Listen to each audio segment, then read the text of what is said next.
سبحانك لا علم لنا إلا ما علمتنا إنك أنت العليم الحكيم ولا حول ولا قوة إلا بالله العلي العظيم ولا حول ولا قوة إلا بالله العلي العظيم ولا حول ولا قوة إلا بالله العلي العظيم. قال المؤلف رحمه الله تعالى ونفعنا بعلومه في الدارين آمين.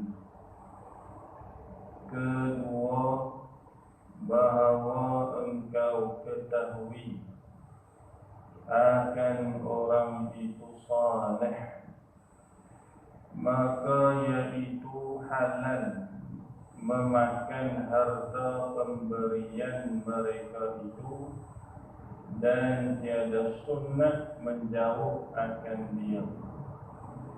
Maka orang yang menjauh akan yang demikian itu semata-mata was-was jua, bukan wara'.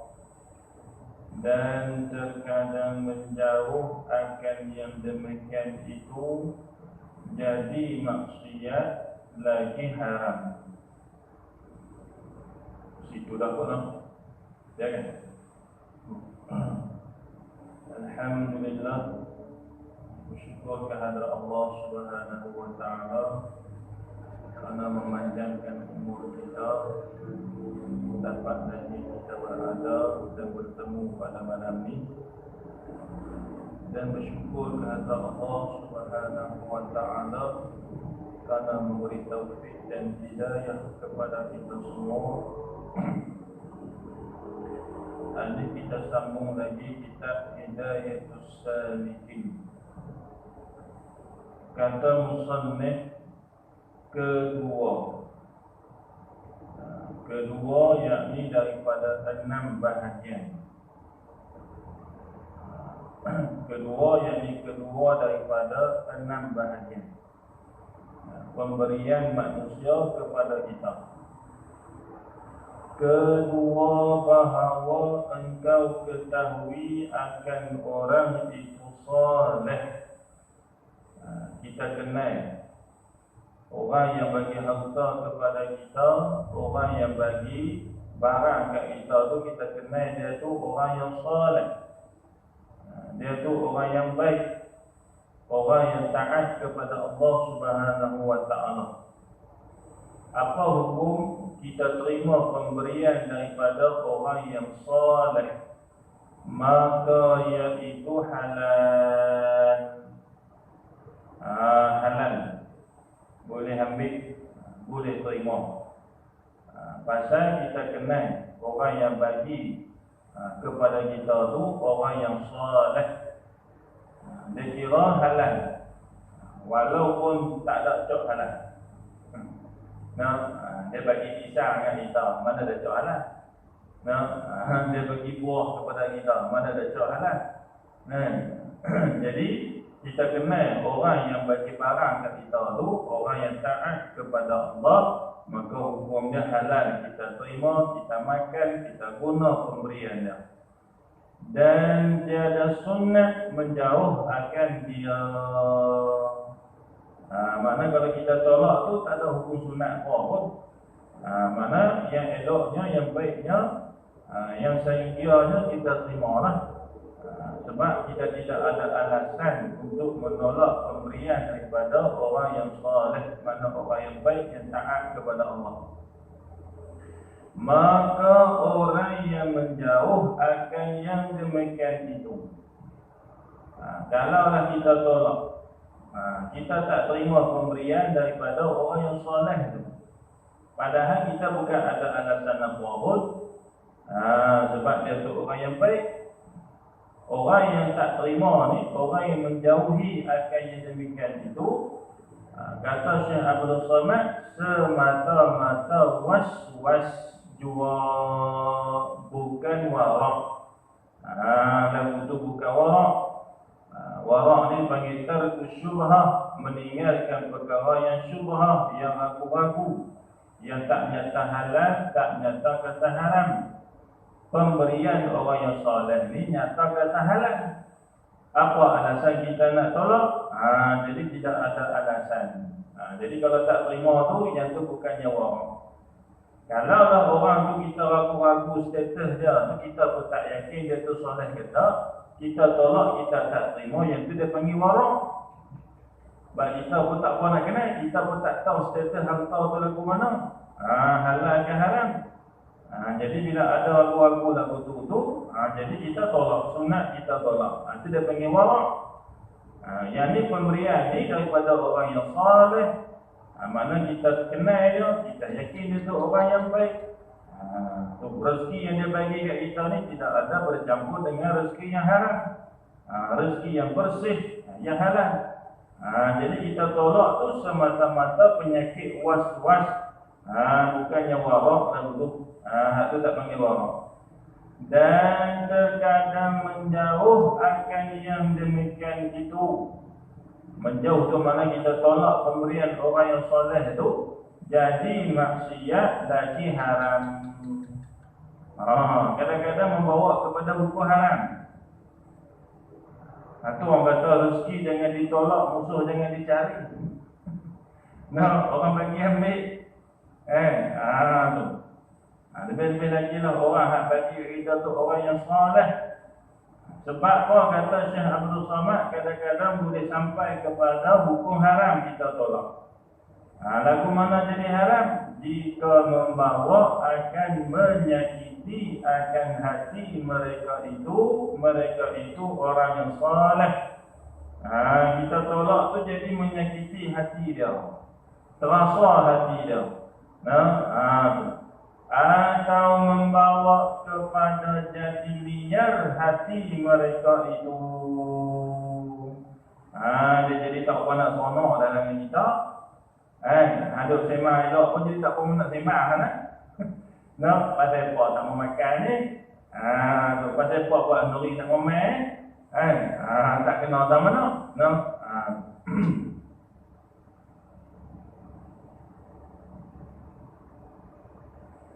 Tengok cerita Nabi SAW dalam kitab Syama'il Muhammadiyah. Cerita makanan Nabi SAW. Di antara makanan Nabi ini, Nabi suka buah labu. Nabi suka buah labu.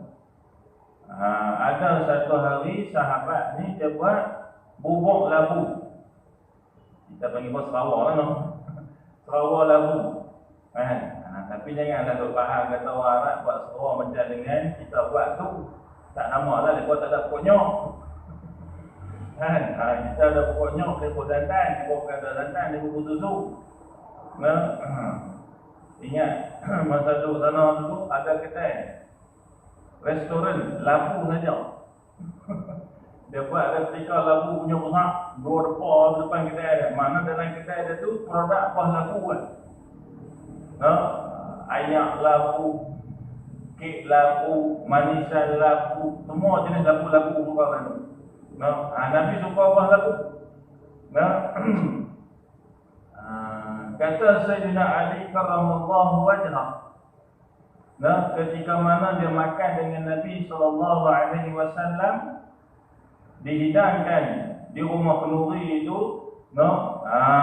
Sarawak labu, kita panggil Sarawak labu lah. Sarawak labu.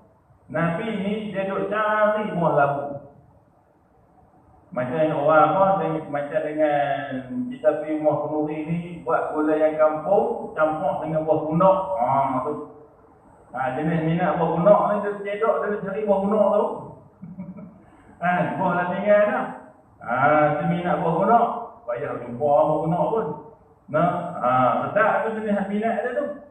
Nabi pun dia minat buah labu, Nabi duk cari buah labu. Ambil buah sedap. Sejak daripada hari itu kata Sayyidina Ali, aku tak minat buah labu pun aku jadi minat buah labu. Kenapa? Kasih kepada Rasulullah SAW. Kerana Nabi tengok Nabi suka sangat buah labu, aku pun nak tiru juga. Saya dengar Nabi bukan kerana sedap.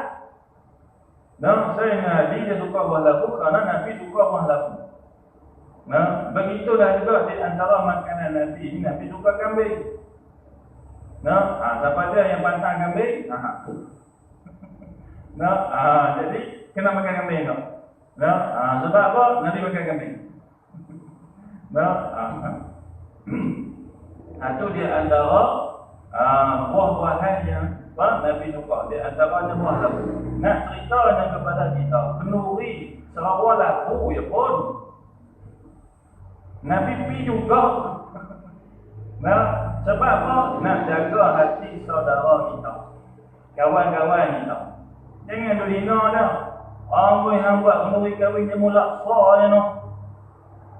Kau tak ada duit sangat, hang buat gulai pasal pisang, kenduri juga tak sah pun. Kita jenis duk masak dengan gulai bakar pisang, payah langsung nak makan benda ni. Kau tengok kau Kelantan tu. Yang mula sah kan payah pun. Nah, tu mudah nak nikah. Nah, jadi senang. Kita ni jadi payah ni duk fikir, gulai bakar pisang sekawah 4,000. Mau 1,000. Pak kawah 4,000. Dapat kenduri lagu mana ni? Nah, tu yang jadi payah nak nikah, payah nak buat kenduri. Nah, ni tak nak fikir apa lah. Tak kalau buat tak kena kenduri buat langsung. Tu Nabi kerana nak jaga hati sahabat. Nah, sahabat ajak pergi rumah dia makan kenduri, Sarawak lagu ya pun Nabi pergi juga. Nah, sebab itulah kita mengaji dalam kitab Hidayatul Salikin ni, Syekh Abdul Samad, dia nak terangkan kepada kita pentingnya kita jaga hati kawan kita. Dia jamu bila apa pun. Tak sedap kita makan sikit. Sedap kita suruh dia masak banyak ni. Kita makan banyak. Jangan kita duk hina makanan. Kita tengok ni. Kata Syekh Abdul Samad, kadang-kadang boleh sampai kepada martabat haram kita tolak tu. Jadi hukum haram. Mana haram berdosa. Kerana apa jadi haram? Yang pertamanya jadi sakit hati kawan kita. Yang keduanya jadi liar hati dia. Maknanya dia tak apa nak seronok dah dengan kita. Dia tak apa nak seronok dah dengan kita. Dulu duk sembang panjang, ni sembang patah luar. Kawan dah terasa dah. Aku buat nuri laksa yang kuning, nuri anak aku. Mereka pakai tak mari je. Nuri sebelah rumah aku tu buat gulai batang pisang lagi lembu lah. Saya kok dia pakai mari berteru. Rumah aku pakai tak mari pun. Dia jadi liak dah lah. Macam dengan kita belah binatang lah. Dan liak payah nak pegang lah. Kita panggil mari pun tak mari dah. Macam dengan ayam kita belah rumah, kalau liak ke payah nak tangkap, kita panggil keruk pun tak mari. Kabuk kandung pun tak mai dah. Kawan-kawan kita pula pun tu. Tu kena jaga hati. Kerana menjauh akan yang demikian itu membawa kepada jahat sangka kepada orang yang saleh. Kita tolak pemberian orang yang saleh itu, makna kita berburuk sangka kepada dia. Seolah-olah kita su'udzan, kita berjahat sangka kepada dia. Seolah-olah barang hak dia bagi kat kita tu, kenduri hak dia buat tu serupa dengan sumber daripada yang haram. Bahkan tak mau makan. Rupalah aku ni jamu pada benda yang haram. Jadi seolah-olah kita ni berburuk sangka kepada orang yang saleh. Dan yang demikian itu derhaka. Derhaka makna berdosa. Derhaka tu makna berdosa. Dan yang demikian itu, yakni kita berburuk sangka kepada saudara kita ni. Lebih-lebih lagi lah saudara kita tu orang yang saleh. Apa hukum? Derhaka, yakni berdosa. Seperti firman Allah Ta'ala, Inna ba'da zanni ismun, dalam surah Al-Hujurat, ayat yang ke-12. Artinya bahawa setengah daripada sangka itu, sangka mana? Sangka buruk tu. Sangka baik tak apa? Ba'daz-zan, yakni sangka jahat. Jadi dosa, berdosa hukum dia. Jadi kita jangan buat payah sangat lah. Tu kata rezeki dengan ditolak, musuh dengan dijari. Boleh terima, tak payah apa. Kita tak larat makan, kita tak boleh guna, kita bagi ke orang. Bukan payah pun.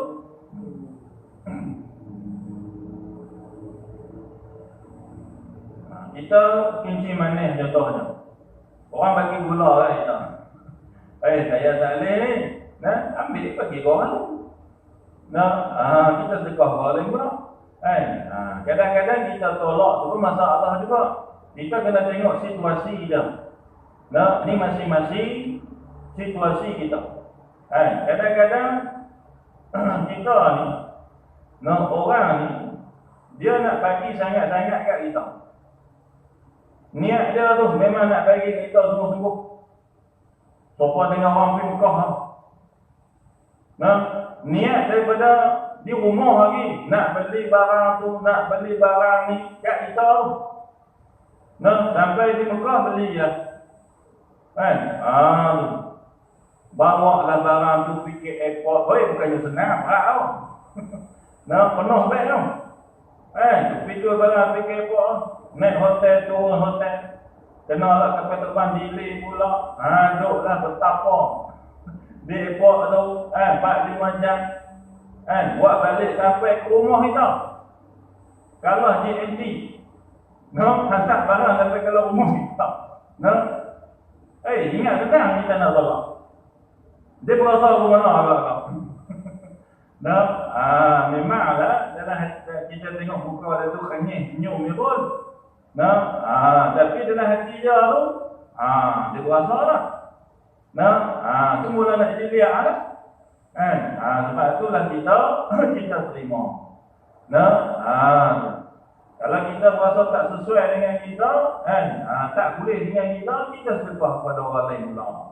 Tak ada payah pun. Ni Nabi ajak lagu tu. Pentingnya kita jaga hati saudara-mara kita. Ketiga, bahawa engkau ketahui akan orang yang masyhur dengan zalim. Ni martabat yang ketiga. Kita kenal orang tu zalim. Dia tu jahat. Dia tu jahat. Rampas tanah kawan tu, rampas tanah kawan ni, rampas kereta kawan tu, rampas kereta kawan ni. Pergi kutip duit tahun tu, pergi kutip duit tahun ni, buat kerja malas saja kutip duit orang. Ada juga satu jenis manusia lagu tu. Buat kerja malas. Kerja dia tu kutip mufti. Kutip duit orang. Makna dia dapat duit daripada cara zalim, cara jahat. Jadi masyhur. Kita kenal dia tu jenis orang yang zalim. Jenis cari harta benda ni, rezeki yang dia dapat tu sumber daripada sumber yang haram. Dan masyhur dia orang tadi ni berjual beli dengan riba. Pakat tahu belaka dia tu amalkan riba. Untuk makan di rumah kan. Kena dia tu dengan jual beli dengan riba. Hingga engkau ketahui bahawa segala harta mereka itu haram. Ketahui makna yakin. Hingga kita yakin dah harta benda ini semua haram. Atau kebanyakan harta mereka itu haram. Seperti kebanyakan daripada orang yang zalim. Jadi ni masalah yang ketiga. Kita kenal orang tu, dia cari rezeki daripada cara zalim. Daripada harta riba contohnya. Apa hukum kita makan harta benda dia bagi kat kita? Maka haram memakan harta pemberian mereka itu. Maknanya kalau dia buat kenduri, kita tak boleh dimakan. Kita kenal dia ni dah. Dia jenis buat kerja jahat kan. Dia tak reti buat kerja elok. Dia tak reti buat kerja elok. Memang dia cari duit, dia cari harta benda, cari rezeki daripada sumber yang haram. Kertas judi itu daripada ruang tamu sampai ke bilik ayak. Memang dia cari buat kerja lagu tu kan. Tak boleh kata dia buat kenduri, kita tak boleh dimakan. Tak boleh kata dia bagi barang ke kita tak boleh terima. Apa hukum dia? Haram. Haram. Kalau ada lagu tu. Keempat, bahawa engkau ketahui akan kebanyakan harta mereka itu halal. Kita tahu kata kebanyakan, bukan semua tak. Ini masalah yang keempat, kebanyakan harta mereka itu halal. Tetapi tiada sunyi daripada harta yang haram. Harta dia tu, hak halal tu banyak, tapi ada juga sikit-sikit hak haram. Kerja hak elok pun dia buat. Kerja hak haram pun dia buat juga. Makan belakang, kiri kanan, halal haram semua dia sapu. Janji masuk duit. Janji masuk duit. Orang ajak, dia ada lori contohnya. Contohlah buat contoh. Maaflah kalau ada lori dalam masjid. Dia ada lori. Orang ajak pergi bawa lembu, jom. Orang ajak bawa babi, jom. Semua dia tarik. Lembu pun dia tarik, babi pun dia tarik juga. Dua-dua dia buat kerja. Janji masuk duit. Seperti ada harta mereka itu dapat daripada pusaka. Itu halal. Dapat harta pusaka. Dia ada kebun 10 hulung. Dapat daripada harta pusaka ayah dia. Itu halal. Itu harta halal. Atau dapat daripada berniaga. Dia berniaga cara elok. Dia jual ikan ke dia sayur ke dia buka ke dia untik ke apa ke dia berniaga cara elok. Yang itu halal. Dan serta yang demikian itu ada sekali dengan harta pusaka dia dan juga perniagaan dia tadi ini. Ada ia berkhidmat kepada raja yang zalim. Kait pula tu raja mana? Raja yang zalim. Mana raja yang jahat, yang suka merampas harta benda rakyat, dijadikan harta benda dia. Mana dapat harta tu dengan jalan yang salah.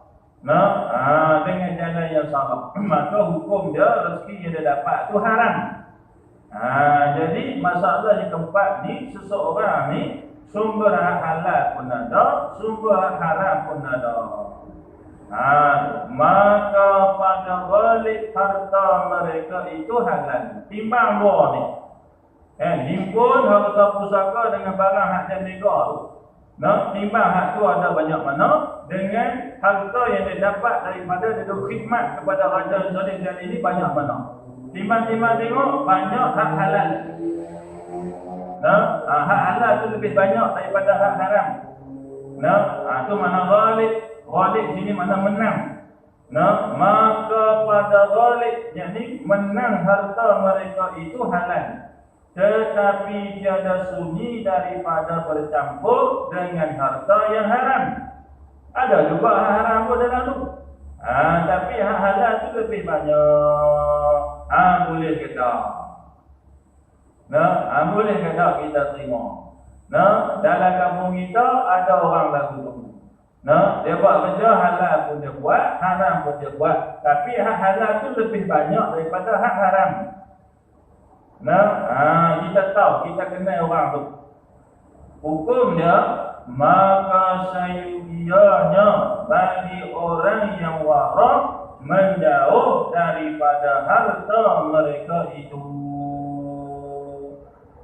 Kita nak guna hukum warak tak ambil. Jom. Tak mau. Dah kata dia bercampur. Jadi orang yang warak ni dia nak hak bersih saja. Kalau dia bercampur harum biru lagu tu tak mau. Sabuk-sabuk kan. Dia tak mau. kita pergi ambil lah. Malah dia tak banyak kan. Dia boleh pergi besar lagi. Arak pun ada, toto pun ada. Duit riba pun ada. Macam-macam. Maka seyogianya bagi orang yang warak menjauh daripada harta mereka itu. Itu hukum warak. Itu hukum warak. Tetapi pada syarak, ni kita tengok hukum syarak pula. Tiada haram memakan harta mereka itu. Harus, tiada haram mana harus, boleh. Nak terima pun tak apa, tak mau terima pun tak apa. Sebab harta dia halal tu banyak daripada yang haram. Kita terima tu boleh jadi hak halal. Macam tu. Sebab harta dia halal banyak. Jadi kalau kita nak terima, aku naklah pendapat ni. Hak kata boleh. Kalau kita berasa kita dah banyak dah, aku tak mahu jenis benda lagu tu aku makan tak habis, tu tak ambil. Pakai hukum orang. Tapi zaman Allah ni nak cari manusia nak tolak tu bayar lebih murah lah. Duk ada dah dia minta tambah ni. Jadi si orang tak berhenti. Dari mana pula orang lagi tu dia isi. Kelima, bahawa orang itu tiada engkau ketahui halnya. Ini masalah yang kelima, kita tak kenal langsung kawan ni lagu mana. Rezeki yang dia dapat tu lagu mana pun tak tahu. Tetapi ada engkau lihat atas mereka itu alamat orang zalim. Kita tak kenal dia, tapi ada tanda-tanda kata dia tu jenis zalim. Ada tanda-tanda kata dia ni jenis jahat. Tak kenal itu pasal apa? Contohnya macam dengan dia baru main duduk dalam kampung kita. Tak kenal lah dia tu siapa dia, kerja apa, anak siapa, duduk di mana, asal mana, kita pun tak tahu. Tiba-tiba dia main bagi satu pemberian kepada kita. Tapi kata ulama, dia ada tanda dia. Tetapi ada engkau lihat atas mereka itu alamat. Mana ada tanda orang zalim. Mana ada tanda orang yang zalim? Seperti dia memakai pakaian askar. Jangan kita pelakar dengan askar ni. Askar ni kita kembali kepada raja yang zalim tadi. Kembali kepada masalah raja yang zalim tadi. Raja bila dia jadi raja, dia ada askar di bawah dia tu. Raja yang zalim, mana askar ni pun dia jadi zalim juga. Dia buat kerja untuk raja yang zalim tu.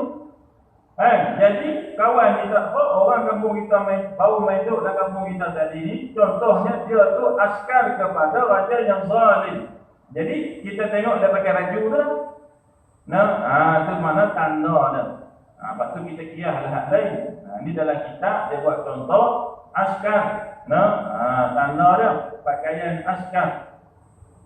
Atau pakaian hamba orang yang zalim.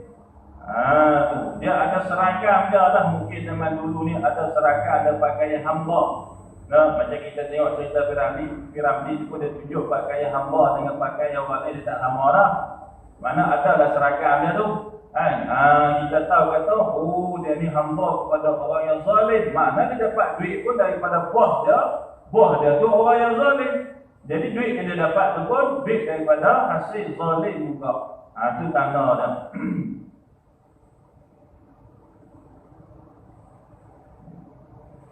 Kita hari ni jangan duk tengok pakaian askar tu lah.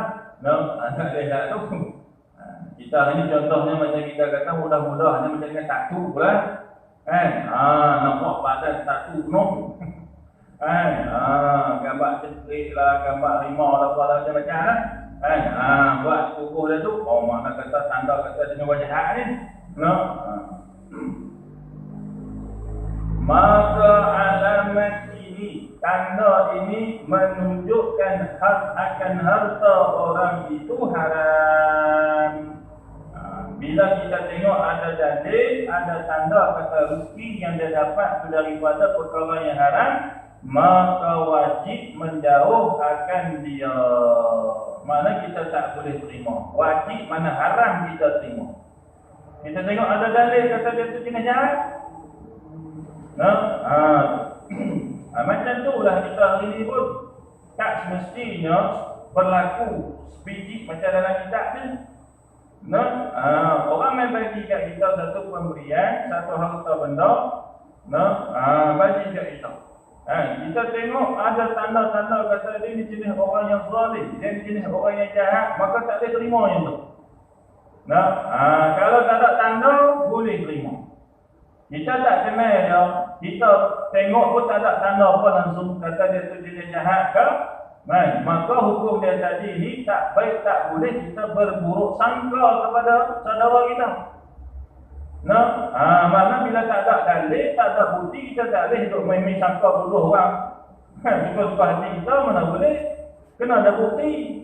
Kita nak kata dia jahat, mana bukti? Bila tak ada bukti, tak boleh kata dia jahat. Kalau kita kata juga tanpa ada dalil, itu dia panggil inna ba'dadh-dhanni ismun. Dalam Quran kata, yang sesungguhnya berburuk sangka kepada saudara kita tu ialah dosa. Maknanya hukum dia haram. Yang masalah yang kelima ni, kita ada dalil, kita ada bukti. Maka haram kita terima. Dan jangan engkau makan akan harta mereka itu. Tak boleh kita makan. Kawan kita beli nombor ekor lah. Kena nombor ekor, belanja kita KFC. Jangan duk pergi makan darah lah. Duit judi. Duit judi, ayam KFC tu tak haram lah. Tapi daripada sumber yang haram jadi haram. Dan juga haram kita makan. Bukan ayam tu haram, makan tu haram. Kita makan pokok nak masuk dalam mulut kita tu haram. Ayam tu tak haram. Maka jika engkau dapat pada harta mereka itu akan alamat yang menunjukkan akan halalnya. Kalaulah kita ada tanda, kita ada bukti kata harta dia tu halal, harta dia tu halal tak haram, maka harus engkau makan akan harta mereka itu. Tak apa. Kita tak kenal dia langsung. Dalil kata dia jahat pun tak ada. Bolehlah kita terima pemberian dia. Harus. Keenam, bahawa engkau lihat pada orang itu akan alamat yang membawa kepada fasik, bukan alamat zalim. Seperti ia melihat akan perempuan yang hilang. Apa dia perempuan yang hilang? Yakni ajnabiyah. Tu tengok anak darah orang. Tu mana perempuan yang hilang, mana perempuan yang halal dia kahwin. Dia boleh kahwin dengan perempuan tu. Atau ada ia kebanyakan memaki orang. Jadi suka maki orang. Perangai dia ni suka maki orang. Itu mana tanda kata fasik. Fasik di mana tak taat kepada Allah. Allah Ta'ala larang kita tak boleh duk kata buruk kepada saudara kita. Dia duk pergi maki, duk pergi mengumpat orang. Atau ia memakai teman. Tu alamat fasik. Orang lelaki-lelaki mana boleh pakai emas. Ni masalah orang lelaki-lelaki lah ni. Orang perempuan pakai emas tak fasik. Orang perempuan pakai emas bukannya fasik. Sebab pakaian dia apa? Yang kata alamat fasik pakai emas ni orang lelaki-lelaki. Sebab tu jangan dia pakai. Ni kadang dia pakai rantai tengkok, dia pakai rantai tangan. Sebab dia orang Islam kita sendiri. Hukum dia haram. Itu tanda kata fasik. Atau kain sutera. Beli kain baju sutera tu. Padahal dia lelaki, hukum dia haram pakai. beli bagi ke orang perempuan tak apa lah, sebab kain sutera tu pakai orang perempuan. Nah, kita orang lelaki-lelaki tak boleh. Atau ia meninggalkan sembahyang. Jenis tak sembahyang, tu pun panggil fasik juga. Semuanya ini alamat fasik, bukan alamat zalim. Mana kita boleh terima?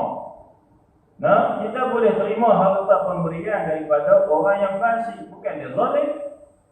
Dia cari rezeki yang halal. Nah, dia cari rezeki yang halal. Contohnya macam anak-anak ni lah. Kan? Anak-anak kita contohnya. Nah, kadang-kadang anak-anak ni 5 orang. Nah, contohnya 5 orang. 5 orang tu bukan 5 tu sembahyang. Nah, bukan 5 tu sembahyang. Ada hak seorang ni dia sembahyang. Dia sembahyang. Ada hak 2 ni dia sembahyang. Hak yang keempat ni dia tak mau sembahyang. Dia kerja buat kerja. Kerja sungguh. Cari makan sungguh. Sembahyang tak mau tu. Tak usah dia suruh.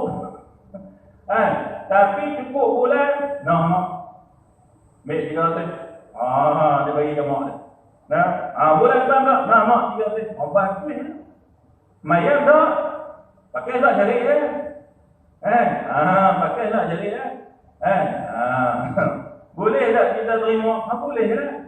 Sebab yang tu tak sembahyang tu, pakai solat syar'i, pakai solat pendek tu, yang tu dia panggil alamat fasik, bukannya alamat zalim. Maka boleh kita terima. Lainlah dia tu pergi merompak. Pakai solat pendek, pakai solat syar'i, sembahyang pun tak, pergi merompak pula. Jadi dia cukup tanda. Alamat fasik pun ada, alamat zalim pun ada. Tu cukup sempurna lah tu, dua-dua dia ada. Nah, ni dia bukan ada buat jahat tu. Macam yang kita kata dia meniaga, tudung pun tak pakai. Contohlah kalau orang buat. Dia meniaga tudung tak pakai. Dia meniaga jual barang yang halal. Buat meniaga ikut SOP elok lah. Cara meniaga elok, cuma dia tak pakai tudung. Rezeki yang dia dapat halal ke haram? Halal. Cuma fasik. Fasik tak mana? Fasik betul tak tutup aurat. Sebab itulah kita boleh pergi makan kenduri. Mak datin tu panggil kita makan kenduri. Pergi rumah dia tengok rambut merah nyala. Merah nyala. Nuri apa ni? Nuri khatam Quran. Nuri khatam Quran. Rambut merah nyala. Tudung tak pakai lah. Boleh tak kita makan? Makan lah kalau sedap, tambah tak banyak mana pun. Sebab apa? Sebab rezeki dia halal. Cuma dia ada alamat fasik. Saya biasa jumpa. Main mana ni kak? Jumpa di pinggir tali. Main mana ni kak? Ni main kota Quran anak. Tapi kota Quran anak duduk tak pakai rambut merah nyala. Tapi dalam hati dia tu, dia nak anak dia tu jadi anak yang saleh. Dia tak tutup aurat. Takdir kata dia buat kenduri, dia bagi barang-barang buat kat kita, halal tak? Halal. Sebab dia buat kerja halal. Dia menjaga cara elok. Dia buat kerja elok. Cuma dia ada alamat fasik. Hukum dia boleh kita terima. Satu kita kena beza alamat fasik dengan alamat zalim. Yang tu bukan zalim, yang tu fasik, tak maya, pakai solat syar'i, tak tutup aurat.